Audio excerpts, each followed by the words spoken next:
বন্ধুরা, আজকে একটা নতুন গল্প নিয়ে আসলাম তোমাদের মাঝে। এটা সত্য এবং বাস্তব জীবনের ঘটনা। শেষ পর্যন্ত শোনার অনুরোধ রইল। শুনলে তোমার মধু চলে আসবে। দেরি না করে চলো শুরু করা যাক। আমি আর মা ধানক্ষেতের পাশে কাজ করছিলাম। হঠাৎ আমার মনে হলে কেউ আমাদের দেখছে। আমি ভয় পেয়ে কাজ বন্ধ করে দিলাম। তখন মা কাতর স্বরে আমাকে বলল, বাবা, আমার তো এখনো হয়নি। আমার শেষ কাজটুকু করে দাও, তোমার পায়ে পড়ি। মার এমন কথায় আমার খুব মায়া হলো, তাই আমি পাগলের মতো তাড়াতাড়ি কাজ শেষ করলাম। বন্ধুরা, আজকে তোমাদের বলল আমার মায়ের সাথে ধানক্ষেতে কিভাবে কাজ করলাম সেই সত্যি ঘটনা। গল্পটি শেষ পর্যন্ত শুনলে তোমাদের পানি ধরে রাখতে পারবে না। আমার নাম রাসুল। আমরা মধ্যপ্রদেশের ইন্দোরের কাছাকাছি একটি গ্রামে বসবাস করি। আমার বাবা রঘুনাথ অনেক দিন হলো বিদেশে গেছেন। ভাগ্য পরিবর্তনের আশায় তিনি আমাদের বলেছিলেন প্রত্যেক বছর 2 মাসের জন্য ছুটি নিয়ে বাড়িতে আসবেন। কিন্তু এখন তিনি আমাদের বলেছেন যে আগামী 5 বছরের জন্য বাড়ি ফিরতে পারবেন না। কারণ স্থায়ীভাবে ভিসা পাওয়ার জন্য বিদেশে 5 বছর তাকে টানা থাকতে হবে। এটা আমার এবং আমার মায়ের জন্য একটি মর্মান্তিক খবর ছিল। কারণ এর অর্থ হলো এখনো আরও 4 বছর আমরা বাবার সাথে দেখা করতে পারব না। গল্প শুরু করার আগে আপনাদের আমার পরিবারের সাথে পরিচয় করিয়ে দেই। আমি আমার বাবা মায়ের একমাত্র সন্তান। আমার বয়স 20 বছর। সুগঠিত শরীর, লম্বায় প্রায় 6 ফিট। আমরা মূলত কৃষক করি। খেতে পরিশ্রম আর বাড়িতে গরুর দুধ সহ ভালো ভালো খাবার খেতে পেয়ে আমাকে প্রায় ষাঁড়ের মতো দেখতে হয়েছে। এখন আমি বিয়ে প্রথম বর্ষে পড়ছি। আসলে আমি খুব অন্য রকমের ছেলে। গ্রামের 3-4টি মেয়েকে দিয়েছি। গ্রামে আমাদের বড় চাষ করা জমি আছে। সেই জমিটি গ্রাম থেকে অনেকটাই দূরে। জমিতে আমরা মূলত 2টি চাষ করি, ধান ওয়াক। মাঠের এক কোণায় আমাদের গবাদি পশুর চালাও আছে, সেখানে আমি প্রতিদিন কাজের জন্য যাই। আবার অনেক সময় আমার মাও সাহায্য করতে আমার সাথে যায়। এবার আমার মায়ের সঙ্গে আপনাদের পরিচয় করিয়ে দেই। আমার মায়ের বয়স 42 বছর। আমার মা একটি কৃষক পরিবার থেকে বিলং করে। তাই বাড়িতে এবং মাঠে ঘাটে কঠোর পরিশ্রমের কারণে মায়ের শরীর খুব ভালো এবং পাকাপোক্তভাবে গড়ে উঠেছে। আমার মায়ের গায়ের রং একটু গাঢ়, একটু মোটাসোটা হলেও মা যেহেতু 5 ফিট 6 ইঞ্চি, তাই মাকে মোটাসোটা বলে মনে হয় না। আমি কোনোদিনই আমার মায়েরও দেখতে পাইনি। তবে সে কি খুব বড় অধিকারী? আমি আগেই বলেছি যে সে একটু গোলগাল প্রকৃতির, মানে মোটাসোটা। সুতরাং মায়ের খুব বড় আকারের। হাঁটার সময় মায়ের শাড়ির মধ্যে ঝাঁকুনি দেয়। কি যে দারুণ দৃশ্য তা বলে বোঝানো যায় না। আমার মা বাড়ির বাইরে ভেতরে সব সময় শাড়ি পরে থাকেন। গরমকালে তিনি বাড়িতে শাড়ি পরা বাদ দিয়ে শুধুমাত্র 2 জোড়া পরে থাকেন। এর ফলে মায়েরা আরও বড় মনে হয়। এবং কাজের সময় মা যখন নিচু হয়ে কাজ করে তখন মায়ের বড় উল্টানো হাড়ির মতো করে বেরিয়ে আসতে চায়। আমার মনে হয় গরমকালে মা নিচে পড়ে না। তাই আমি কোনো বাড়ি আউটলাইন দেখতে পাইনি। বাড়িতে আমি প্রায় লুকিয়ে লুকিয়ে আর চোখের মধ্যে লুকিয়ে থাকা মায়ের দেখতাম। আমি জানি না এসব লুকিয়ে দেখা কাণ্ডগুলো টের পেয়েছে কিনা। কারণ কখনোই আমি মায়ের দিক থেকে এমন কোনো ইঙ্গিত পাইনি যে মা বুঝতে পেরেছে যে মায়ের তাকে চোখ দিয়ে গিলে খায়। আমার বাবা বাড়ির বাইরে থেকে আমাকে ঘরের মানুষ কি করে তুলেছে। আমার মা আমাকে বাড়ির বল বলে খেপাত। যখনই আমি কোনো কাজ করতে চাইতাম না তখনই মা বলতো, তুই তো এখন বাড়ির বল, তুই যদি কাজ না করি তাহলে কে করবে শুনি? তোর বাবার কাজগুলো তোকে এখন করতে হবে, তাই না? যেহেতু আমি নিয়মিত কলেজের বান্ধবীদের দিতাম, বরং এটা বললে ভুল হবে না যে আমার অনেক বছরের জন্য বান্ধবীরা আমাকে দিত। তাই আমি কখনোই আমার মায়ের সাথে কিছু করার চেষ্টা করিনি। তবে আমি কেবল তার দেখতাম যা বাড়িতে বিনামূল্যে দেখানো হতো।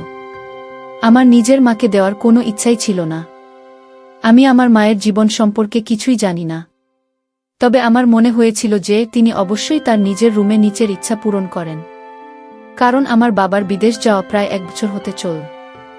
আর মা অবশ্যই সত্যিকারের খাবার জন্য ক্ষুধার্ত হয়ে আছে। আর বাবা যে আরও 4 বছর বাড়ি আসবেন না, এই খবরটা ছিল মায়ের জন্য আরও মর্মান্তিক। আর আমার মা ও শারীরিকভাবে খুব ফিট এবং সুন্দর মহিলা ছিলেন। তাই আমার জানা ছিল না তিনি কিভাবে তার এই জীবন পরিচালনা করতে সক্ষম হবেন। যেদিন থেকে বাবার বাড়িতে না আসার খবরটা আসে ঠিক সেই দিন থেকেই আমি খেয়াল করি মা যেন কেমন হতে শুরু করে অন্যমনস্ক থাকেন। এমন অনেকবারও হয়েছে যে তার শোবার ঘর থেকে ওই আওয়াজ শুনতে পেয়েছি। মাকে নিজের ইচ্ছা পূরণ করছেন তা আমি বুঝতে পারতাম। কিন্তু আমার শুধুমাত্র শোনা ছাড়া কিছু করার ছিল না। গরমের দিনগুলিতে খুব গরম পড়ত। তাই বাড়িতে আমি কেবল একটা লুঙ্গি পরতাম আর মা কেবল জোড়া টুপি পরত। অনেক সময় আমি লক্ষ্য করেছি মা আমার নিচের দিকে তাকিয়ে থাকেন। অবশ্যই সেই তাকানোটা কোনো ছেলের প্রতি কোনো মানে হয় না, সেটা এক পুরুষের ইচ্ছা থেকে বঞ্চিত মহিলা। মাঝে মাঝে মা আমাকে উত্ত্যক্ত করত, এই বলে যে যেহেতু বাবা বাড়িতে নেই তাই বাড়ির পুরুষ বলতে এখন আমি, তাই আমার বাবার মতো বাড়ির লোকের সমস্ত দায়িত্ব পালন করা উচিত। বুঝতে পারতাম যে মা একটি স্পষ্ট বার্তা দিচ্ছেন। তখন আমার ভেতরে এক অজানা শিহরণ খেলে যেত। এমন সময়ে রসিকতা করে আমি বলতাম যে সে বাড়ির মহিলা, তাই তার সমস্ত দায়িত্ব পালন করা উচিত। এই ধরনের কথার উত্তরে মা বলতো, তুই যদি তোর দায়িত্ব পালন করিস তাহলে আমি আমার দায়িত্ব পালন করতে প্রস্তুত। এরকম থাকতে তামাশা আমাদের মা ছেলের মধ্যে প্রায়ই হতো, কিন্তু কখনোই আমরা আমাদের সীমা অতিক্রম করিনি। বাড়ির কাজ করার সময় মা অত্যন্ত গেমে যেতেন, ফলে মায়ের সামনে উপর ভাসমান হতো। তখন মায়ের স্পষ্ট বোঝা যেত। যেহেতু মা বাড়িতে কখনোই জোড়া টুপি পারে না, তাই মায়ের আমার চোখে ধরা পড়ত। অনেক সময় আমি যখন মায়ের দিকে কামুক চোখে তাকাতাম তখন লক্ষ্য করতাম মা আমার দিকে তাকাত। ওই তো মা বুঝতে পারত যে আমি আমার চোখ দিয়ে মাকে গিলে খাচ্ছি, কিন্তু মা কখনোই আমাকে এর জন্য বকা দেননি। মা এমন ভাব করত যেন আমি যে মায়ের দিকে তাকিয়ে আছি মা সেটা টের পাইনি। আবার কখনো কখনো আমি যখন সকালে উঠে আসি করতে যেতাম তখন আমার সোজা হয়ে আকাশের দিকে তাকিয়ে থাকত। তখন মা ও আমার দিকে তাকাত, আমি এমন ভাব করতাম যেন আমি লক্ষ্যই করিনি যে মা আমার দিকে তাকিয়ে আছে। আমি আরও বেশি বেশি করে মাকে দেখতাম। একদিন আকাশ মেঘাচ্ছন্ন ছিল। আমরা মা ছেলে মিলে জমিতে গিয়ে ধান লাগিয়েছিলাম। তারপর জমিতে জল ভরে চার ধরে মাটি দিয়ে বাদ দিয়েছিলাম। মা আমাকে মাঠে গিয়ে দেখে আসতে বলল যে জমিতে জল ঠিকঠাক আছে কিনা এবং জল আটকাবার জন্য যে বাদ দিয়েছিলাম সেগুলো ঠিক আছে নাকি ভেঙে গেছে। কারণ যদি জল বেরিয়ে যায় তাহলে আমাদের আবার নতুন করে জমিগুলোতে ধান লাগাতে হবে এবং এর জন্য অনেক টাকা খরচ হবে। আমার একদমই যাওয়ার ইচ্ছে ছিল না। ভাবলাম কম্পিউটারে ভিডিও দেখে নিচের কাজ করব। তাই আমি মাকে বললাম আজকে না গেলে হতো না। মা বলল না, আজকে যেতে হবে বলে আমাকে জোর দিতে লাগল। আমি আবার অনিচ্ছা জানালে মা বলল, একা যেতে না চাইলে চল, আমিও যাচ্ছি তোর সাথে। বাড়ির কাজ কাম তো হয়ে গেছে, নেনে রেডি। কি আর করা, মায়ের উপর জোর করে কোনো লাভ নেই। তার থেকে বড় কথা আমার মনে আসলো যে মা আর আমি ওই নির্জন মাঠে একা থাকব। অনেকটা সময়ও কাটানো যাবে আমার সাথে, আর মায়ের ওই দেখেই দিন পার হয়ে যাবে। কথাগুলো মনে আসতেই মনে মনে খুব আনন্দ পেলাম, কিন্তু মাকে বুঝতে দিলাম না। মুখে এমন একটা ভাব করলাম যে আমার যাওয়ার মন একদমই নেই। আমি বললাম, ঠিক আছে, তুমি যখন বলছো তবে চলো বলে আমি একটা লুঙ্গি ও টি শার্ট পরে আমার মা দেখলাম একটা স্বাভাবিক ঘরোয়া শাড়ি পরেছেন। যেহেতু আমাদের জমি ছিল বাড়িও গ্রাম থেকে অনেকটা দূরে, তাই সেখানে পৌঁছতে আমাদের প্রায় আধ ঘন্টা সময় লাগল। রাস্তায় আমরা মা ছেলে স্বাভাবিক কথাই বলছিলাম। আমরা যখন ধান খেতে পৌঁছলাম তখন আকাশ সম্পূর্ণ মেঘে ঢাকা ছিল। মনে হচ্ছিল যে কোনো সময় বৃষ্টি শুরু হবে। তবে চিন্তার বিষয় ছিল যে বৃষ্টি থেকে বাঁচার জন্য আমাদের কাছে কোনো ছাতা ছিল না। একমাত্র উপলব্ধ আশ্রয়স্থান ছিল আমাদের গরুর ঘর, কিন্তু সেটাও মাঠের অন্য দিকে অনেকটা দূরে ছিল। আমি মনে মনে এসব কথাই ভাবছি। হঠাৎ বৃষ্টি শুরু হয়ে গেল। মা আমাকে বলল, রাসুল, তুই ওই দিকটা গিয়ে দেখ বাদ ঠিক আছে কি না, আমি এই দিকটা দেখছি বলে মা দেখতে লাগল ভালো করে। আমিও চলে গেলাম মায়ের বিপরীত দিকে এবং দেখতে লাগলাম। দেখতে দেখতে আমি আর মা দুজনে ভিজে গেলাম। দেখলাম এক জায়গা দিয়ে জল বেরিয়ে যাচ্ছে। মা আমাকে সেই ভাঙা জায়গাটাতে কাদামাটি দিতে বলল। আমি সঙ্গে সঙ্গে কিছু কাদা হাতে করে নিয়ে সেখানে দিয়েই, কিন্তু জলের প্রবাহ বেশি থাকায় তার সঙ্গে সঙ্গে ধুয়ে গেল। মা আমাকে জিজ্ঞেস করল, কি হয়েছে? আমি বললাম, মা ধুয়ে গেছে। মা বলল, থামো, আমি আসছি, তুই কিছু কাদে আমাকে বলে মা আমার কাছে আসলো। কিছু কাদা মায়ের হাতে দিলাম। মা সেটা নিয়ে একটু নিচের দিকে ঝুঁকল, তারপর সেই ভাঙা জায়গাতে কাজে ঢুকিয়ে দিচ্ছিল। আমি মায়ের সামনে দাঁড়িয়েছিলাম এবং ভেজা কাদা মাটি মায়ের হাতে ধরিয়ে দিচ্ছিলেন। মা যখন নিচে ঝুলছিল তখন মার উপরিভাগ থেকে দেখা যাচ্ছিল।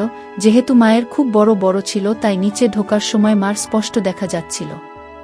আমার মনে হলো যে আমি খুব ভাগ্যবান যে কিনা বিনামূল্যে এত সুন্দর দৃশ্য দেখতে পাচ্ছি। আমি মাকে কাদা দিচ্ছিলাম আর তার বৃষ্টিতে ভেজা দুটোর দিকে তাকিয়েছিলাম। চারপাশে আমি আর মা ছাড়া কেউ নেই, পুরো ফাঁকা। আমি এতটাই মনোযোগ দিয়ে দেখছিলাম যে মাঝে কাদা চাইছিল, আমার কানে আসেনি। মা বলল, কি রে, হা করে কি দেখছিস কাদাতে? এমনিতেই ভিজে গেছি, ঠান্ডাও লাগছে, দে কাঁদে। আমি তাড়াতাড়ি নিজেকে ঠিক করে মাকে কাদা দেই। মা কি বুঝতে পারল যে আমি মাকে দেখছিলাম? বুঝলেও কিছু বলতে পারেনি, কারণ মা তখন কাদা লাগাতে ব্যস্ত। কাদা নিয়ে মা আবার ভাঙা জায়গাতে কাদা লাগতে লাগল। কাদা নিয়ে এদিক ওদিক লাগানোর সময় মায়ের সাথে সাথে ওই এদিক ওদিক দুলছিল। এই দৃশ্য দেখে আমার বর হতে শুরু করল। বৃষ্টি খুব জোরে হচ্ছিল এবং আমরা মা ছেলে দুজনেই বৃষ্টিতে পুরোপুরি ভিজে গিয়েছিলাম। গরুর ঘরটা একমাত্র আমাদের আশ্রয়ের জায়গা ছিল, কিন্তু সেটা অনেক দূরে থাকায় আমাদের ভেজা ছাড়া আর কিছু করার ছিল না। বৃষ্টিতে ভিজে মা সব পুরোপুরি লেপ্টে যায়। যেহেতু সেখানে আর কেউ ছিল না, তাই আমি মাকে দেখতে লাগলাম। হঠাৎ করে আমি লক্ষ্য করলাম মা আজকে জোড়া টুপি পারছে, কারণ এর ভেতর দিয়ে তার কালো স্পষ্ট বোঝা যাচ্ছে। আমার নজর মায়ের দিকে গেল, দেখি পিছনে একটা মোটা আস্তরণ পড়েছে। তার মানে আজকে মা ওইটাও পারছে। এসব দেখছিলাম, হঠাৎ মা কাছে একটা জায়গাতে চলে যায়। আমিও যাই আমার পেছন পেছন। গিয়ে দেখি এই জায়গাটা থেকেও জল বেরোচ্ছে। আমি মায়ের পিছনে গিয়ে দাঁড়াই। মা আমার কাছে কাদামাটি চাই, আমি মাটি দিয়ে মা আবার আগের মতোই নিচে ঝুঁকে কাদামাটিতে শুরু করে। যেহেতু আমি মায়ের পিছনের দিকে ছিলাম, তাই আমি আমার মায়ের পিছনেটা দেখতে পাচ্ছিলাম। একটা উল্টানো মাটির কলসির মতো দেখাচ্ছে, ভেতরটাও খুব ভালো করে বোঝা যাচ্ছে। আমি একটু ইচ্ছাকৃতভাবে মা ঠিক পিছনে দাঁড়িয়েছিলাম, যাতে আমি তার দর্শন পাই। ওদিকে মা নিজের কাজে ব্যস্ত, আর আমি তার সুযোগ নিয়ে আমার পিছন চোখ দিয়ে গিলে খাচ্ছি। হঠাৎ করে মা আবার সোজা হয়ে দাঁড়িয়ে আবার আগের জায়গাতে যেতে চাইলে আমার বর হয়ে থাকা তার সাথে স্পর্শ করে। আমি ভয় পেয়ে গিয়েছিলাম। ভাবলাম না হয়তো এই কাজের জন্য আমাকে উদ্দেশ্য করে কিছু বলবে, বাবা বকা দিবে। কিন্তু সে আবার নিচু হয়ে ঝুঁকে আগের মতোই কাজে মন দিল, যেন কিছুই হয়নি। যেহেতু বাচুক ছিল, তাই এটা আমাকে সাহস দিয়েছিল এবং আমার বর আবার বর হতে শুরু করল, যেন কাজ করার জন্য ফসফস করতে লাগল। আমি তাকে কাদা দিচ্ছিলাম আর সে সেই কাদা নিয়ে ভাঙা বেড়ার উপর রাখছিল। আমি ইচ্ছা করে বারবার তার উপর আমার বউ রাখছিলাম, স্পর্শ করছিলাম। কিন্তু মা এমন ব্যবহার করছিল যেন সে বুঝতেই পারেনি যে আমার বর তার পিছনে মারছে। এই পরিস্থিতি ছিল আমার সুবিধার জন্য এবং আমি এটার সর্বাধিক সুবিধা দিচ্ছিলাম। কিছুক্ষণ পরে মাটির বেড়া ঠিক হয়ে যায় এবং জল বের হওয়াও বন্ধ হয়ে যায়।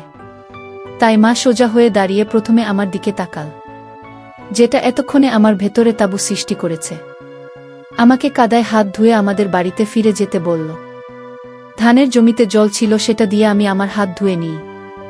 আমি ভাবছিলাম যে কিভাবে মার সাথে কাজ করা যায় বা অন্য কোনো পদক্ষেপ নেওয়া যায় কিনা। তারপর মা মাঠে হাত ধুয়ে নিই জমিতে থাকা জল থেকে। তারপর বাড়ি ফেরার রাস্তার দিকে ঘুরে দাঁড়ায়। ঠিক তখনই যখন সে ঘুরে আমাদের বাড়ির দিকে পা বাড়ায়, তখন সে ধান ক্ষেতের কর্দমাক্ত ভেজা মাটির আলের উপর পিছলে পড়ে যায়। মাথার পিছনটা কাদামাটিতে বাড়ি খায়। জমিতে আলের উপর দিয়েই মূলত আমাদের হাতে হয়, কিন্তু মা জল আটকাবার জন্য সেই আলে কাদামাটির জোড়াতালি লাগিয়ে দেয়, ফলে সেটা অত্যন্ত পিছল হতে পারে। তাই মা হাঁটতে গিয়ে পা পিছলে পড়ে যায়। মা এমনভাবে পড়ে গেছে যে তার পেছনটা নিচে মাটির সাথে লেপ্টে গেছে। তার শাড়ি এবং নিজেও কাদা দিয়ে পুরোপুরি মেখে যায়। পড়ে যাওয়ার পর আবার ওঠার চেষ্টা করলে সে চিৎকার করে ওঠে। আমি তাকে সাহায্যের জন্য আমার হাতটা মাকে বাড়িয়ে দেই। মা পুরোপুরি জমিতে থাকা জলকাদার মধ্যে শুয়ে পড়ে। সে আমার হাতটা ধরল এবং আমাকে কাছে টানতে টানতে ওঠার চেষ্টা করল। কিন্তু যেহেতু আমার মা খুব মোটা আর ভারী ছিল, তাই যখন সে আমার হাত নিজের দিকে টেনে উঠতে চাইল, তখন সে আমাকে নিয়ে জল কাদার মধ্যে পড়ে যায়। এখন আমরা মা ছেলে দুজনেই কাদায় পড়ে যাই, আর আমাদের জামা কাপড় ভেজা কাদায় ভরে যায়। আমি যত তাড়াতাড়ি সম্ভব উঠে দাঁড়ালাম, তারপর মাকে ধরে উপরে টেনে তাকে ওঠানোর চেষ্টা করলাম। মা আমার হাতের স্পর্শ বুঝতে পারল, কিন্তু মুখে কিছুই বলল না। উল্টে নিজের দুটি হাত দিয়ে আমার হাত ধরে উপরে ওঠার চেষ্টা করল। যখন সে উঠে দাঁড়ানোর চেষ্টা করছিল, তখন স্বাভাবিকভাবেই সে সামনের দিকে ঝুঁকে পড়েছিল, এবং যখন সে পুরোপুরি উঠে দাঁড়াল, আমার হাত তখনও তার তলা দিয়ে জড়িয়ে ধরার মতো অবস্থায় ছিল। তখন আমার বর তার পিছনে স্পর্শ করছিল। আমি ধীরে ধীরে আমার তাকে তার তরমুজের মতো উপর দিতে থাকলাম। এতে তার শাড়ির উপরে থাকা কাদা আমারও লেগে।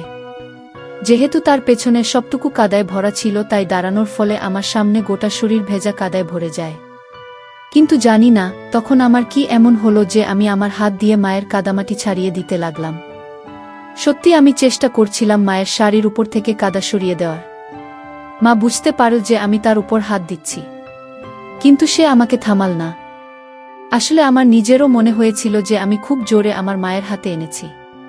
এটা মনে আসতেই আমার আরও বেড়ে যায় এবং আমি খুব জোরালো ভাবে দিতে থাকি।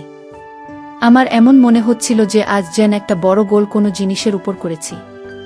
আমি তখন গান শূন্য, কিন্তু মায়ের দিক থেকে কোনো বাধা পাচ্ছিলাম না। বিনিময়ে মা তার হাত সামনে থেকে পিছনের দিকে নিয়ে আমার গায়ে লেগে থাকা কাদা ছাড়ানোর চেষ্টা করেন। আস্তে আস্তে নিচে আমার কাছে তার হাত চলে আসে। বড় হয়ে উপর থেকে কাদা পরিষ্কার করতে শুরু করে।